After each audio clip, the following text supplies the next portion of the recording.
મા બાપને દુભાવતા નહીં. ભગવાન કોણ ભાઈ? આપે ભગવાનને જોયા, આપે ઠાકોરજીને જોયા, આપે માતાજીને જોયા.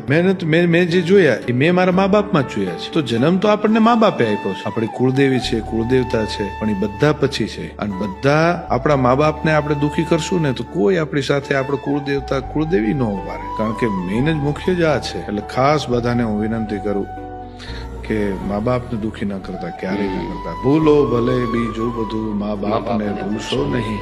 અગણિત છે ઉપકાર એના, એ વિસરશો નહીં. બહુ સાચી વાત છે, બહુ સાચી વાત છે. મને પણ એક ઇન્ટરવ્યુમાં કોઈ પૂછ્યું હતું કે તમારા મતે ભગવાન શું? તો આપણે ભગવાનને નથી જોયા, હું ભગવાનમાં બહુ માનું છું, પણ એમના જેટલા જ દયાળુ અને આપણું ધ્યાન રાખવાવાળા બીજા કોણ? આપણા માતા પિતા. એમને દુઃખી કરીને કોઈ કામ ન કરે. કોઈ કામમાં દુઃખી થતા હોય તે કામ મૂકી દેવાય, ભલે તમને ગમતું હોય. મેં ભાઈ ભગવાન પાસે કઈ માંગ્યું જ નથી ક્યારેય. અને જો એવું કહે છે ભગવાન પાસે માંગો એટલે ભગવાન આપે, તો મેં મારા ફાધર પાસે રાતે 2 વાગે ગાડી માંગી, એમણે આપી, તો એ જ ભગવાન ન થયો.